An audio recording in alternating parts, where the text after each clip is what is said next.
Bible reading. Holman CSV Genesis 27 and 28. Chapter 27. When Isaac was old and his eyes were so weak that he could not see, he called his older son Esau and said to him, "My son." And he answered, "Here I am." He said, "Look, I am old and do not know the day of my death. Take your hunting gear, your quiver and your bow, and go out in the field to hunt some game for me. Then make me some delicious food that I love, and bring it to me to eat, so that I can bless you before I die." Now Rebekah was listening to what Isaac said to his son Esau. So while Esau went to the field to hunt some game to bring in, Rebekah said to her son Jacob, "Listen, I heard your father talking with your brother Esau. He said, 'Bring me some game and make some delicious food for me to eat, so that I can bless you in the Lord's presence before I die.' Now obey every order I give you, my son. Go to the flock and bring me 2 choice young goats, and I will make them into a delicious meal for your father, the kind he loves. Then take it to your father to eat, so that he may bless you before he dies." Jacob answered Rebekah his mother, "Look, my brother Esau is a hairy man, but I am a man with smooth skin. Suppose my father touches me. Then I will seem to be deceiving him, and I will bring a curse rather than a blessing on myself." His mother said to him, "Your curse be on me, my son. Just obey me and go get them for me." So he went and got them and brought them to his mother, and his mother made the delicious food his father loved. Then Rebekah took the best clothes of her older son Esau, which were there at her house, and had her younger son Jacob wear them. She put the goat skins on his hands and the smooth part on his neck. Then she handed the delicious food and the bread she had made to her son Jacob. When he came to his father, he said, "My father." And he answered him, "Here I am. Who are you, my son?" Jacob replied to his father, "I am Esau, your firstborn. I have done as you told me. Please sit up and eat some of the game so that you may bless me." But Isaac said to his son, "How did you ever find it so quickly, my son?" He replied, "Because the Lord your God worked it out for me." Then Isaac said to Jacob, "Please come closer so I can touch you, my son. Are you really my son Esau or not?" So Jacob came closer to his father Isaac. When he touched him, he said, "The voice is the voice of Jacob, but the hands are the hands of Esau."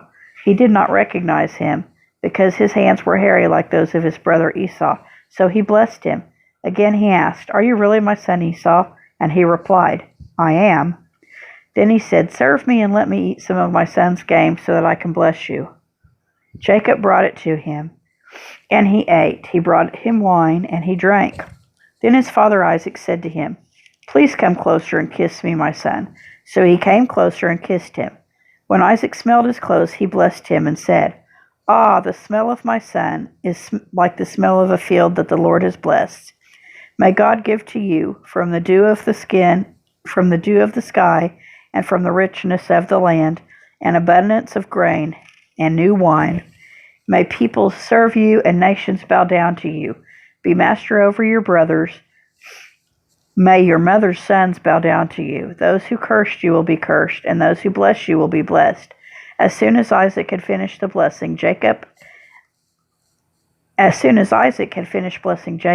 Jacob left the presence of his father Isaac. His brother Esau arrived from the hunt. He had also made some delicious food and brought it to his father. Then he said to his father, "Let my father get up and eat some of his son's game so that you may bless me." But his father Isaac said to him, "Who are you?" He answered, "I am Esau, your firstborn son." Isaac began to tremble uncontrollably. "Who was it then?" he said. "Who hunted game and brought it to me? I ate it all before you came in, and I blessed him. Indeed, he will be the blessed." When Esau heard his father's words, he cried out with a loud and bitter cry and said to his father, "Bless me too, my father." But he replied, "Your brother came deceitfully and took your blessing." So he said, "Isn't he rightly named Jacob? For he has cheated me twice now. He took my birthright, and look, now he has taken my blessing." Then he asked, "Haven't you saved a blessing for me?" But Isaac answered Esau, "Look, I have made him a master over you, have given him all his relatives as his servants, and have sustained him with grain and new wine. What then can I do for you, my son?" Esau said to his father, "Do you only have one blessing, my father? Bless me too, my father." And Esau wept loudly. Then his father Isaac answered him, "Look, your dwelling place will be away from the richness of the land, away from the dew of the sky above. You will live by your sword, and then you will serve your brother. But when you rebel, you will break his yoke from your neck." Esau held a grudge against Jacob because of the blessing his father had given him, and Esau determined in his heart, "The days of mourning for my father are approaching. Then I will kill my brother Jacob." When the words of her older son Esau were reported to Rebekah, she summoned her younger son Jacob and said to him, "Listen, your brother Esau is consoling himself by planning to kill you. So now, my son, listen to me.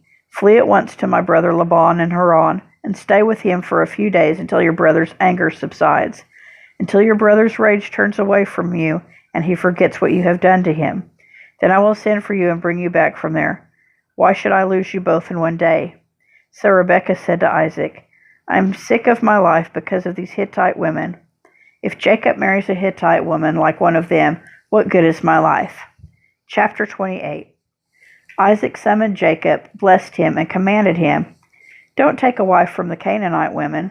Go at once to Padan Aram, to the house of Bethuel, your mother's father. Marry one of his daughters of Laban, your mother's brother.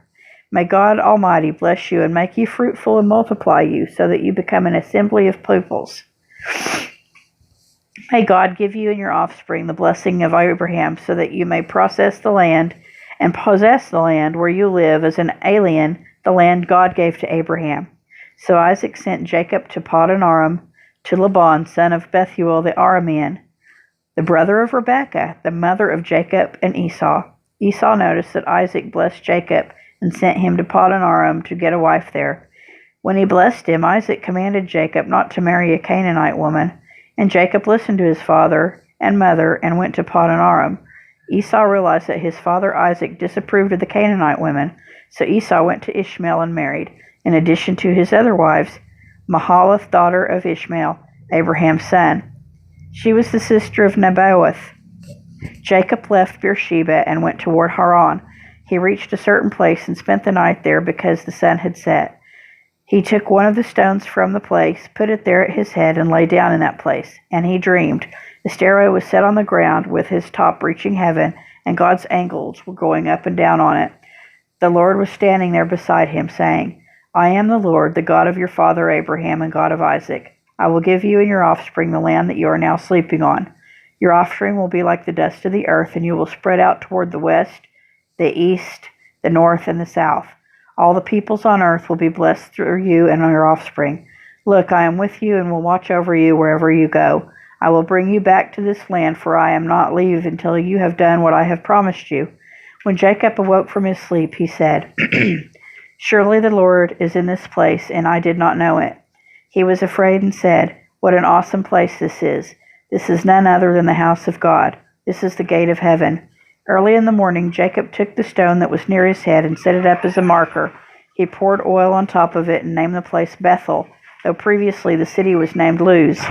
Then Jacob made a vow, "If God will be with me and watch over me on this journey, if he provides me with food to eat and clothing to wear, and if I return safely to my father's house, then the Lord will be my God.